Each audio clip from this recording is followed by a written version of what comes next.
Communication. Extremely important because it affects all areas of our lives. One of the presuppositions of NLP is that the responsibility for communication lies with the person doing the communication. In other words, if you have a message that you want to get across, the responsibility is all yours.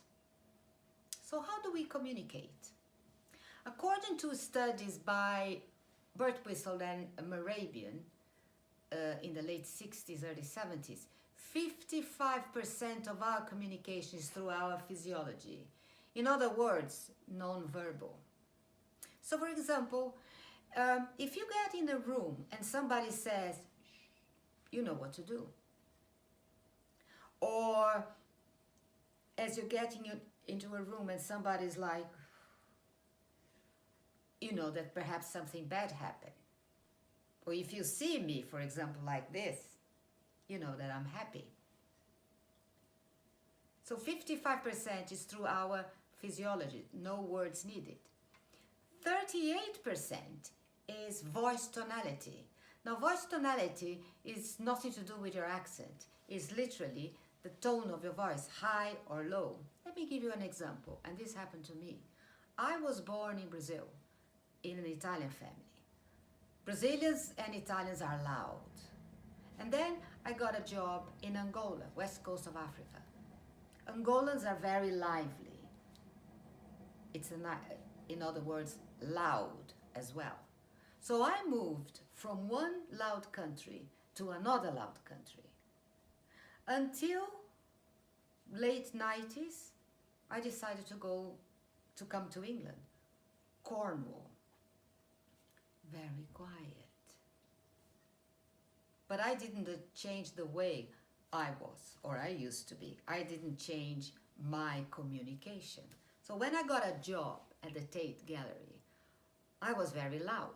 And people thought I was shouting because I was talking like I've always talked, either in Brazil or in Angola, like that. And I didn't understand why everybody thought I was shouting, because I was not shouting.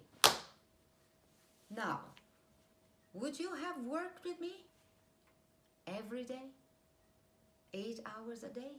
I don't think so. I wouldn't have worked with me. So I learned the hard way that for me to be able to communicate here in this country, I needed to tone down, calm down. And I did. The funny thing is when I go back to Brazil, I think everybody's shouting at me.